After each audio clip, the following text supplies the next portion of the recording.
Hey, this is Tom from the dog pond. I got caught without a leash, man. I'm in the dog pond jail, and YouTube's just about to release me. So this video is hopefully going to be a little longer. Today I want to talk about a guy named Nick Shirley. He's an investigator. He's a YouTube guy, and he went up to Somalia to Minnesota to check on fraud, and he did what legacy media couldn't do. He uncovered billions and billions of dollars worth of fraud.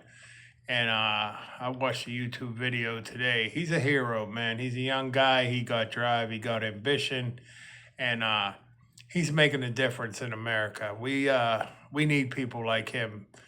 And it's been said that hard men make good times make weak men make hard times, and hard times make strong men. And it's a circle, and that's what it has come to. There's a lot of people in this country that are cucks. They really don't care. They hide in holes in the ground and they just will watch life go by.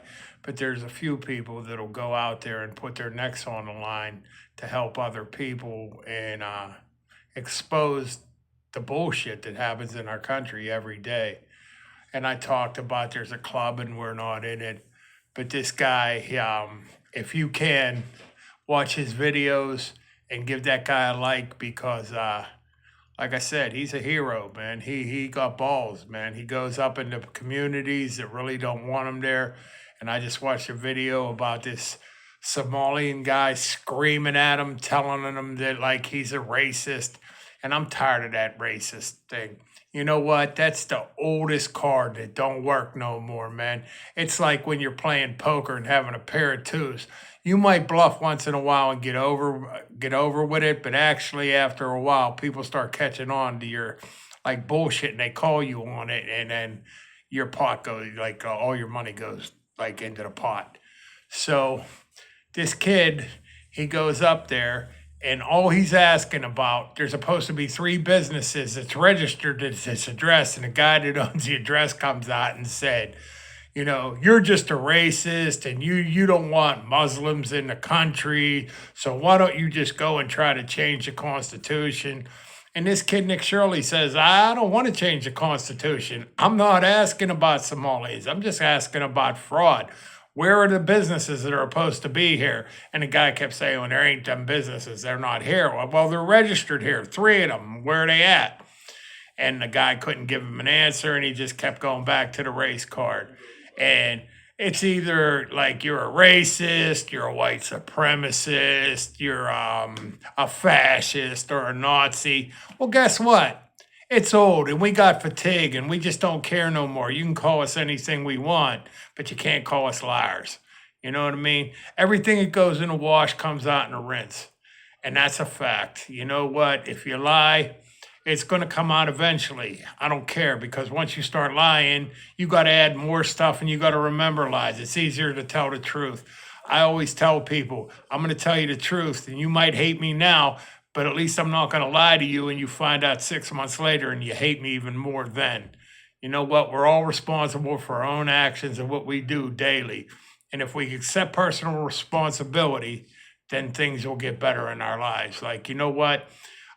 As a young guy, I played the victim a lot. I said, that judge just didn't like me or that cop had a grudge against me when like finally I looked at me and said, it ain't all them, it's you. Like, you know what?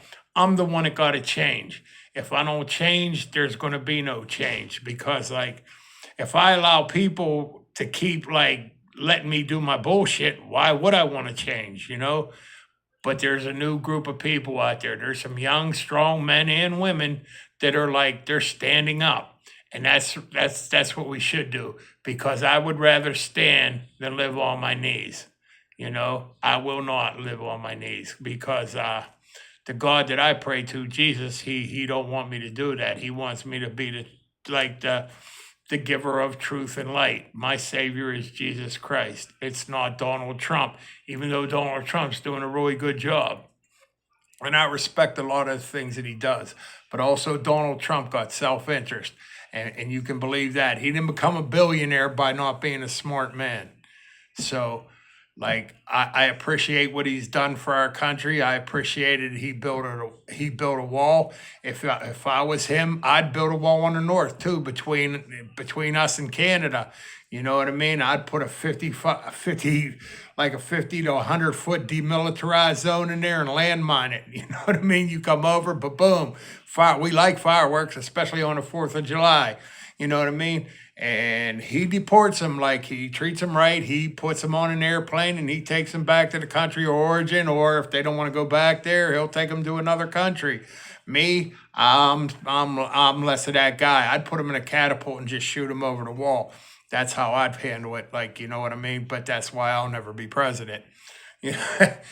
But I just wanted to say that this guy, he's a really good guy, and we need more of him. Him, the Charlie Kirks of the world, the people who go there and they speak their mind and they don't like bend.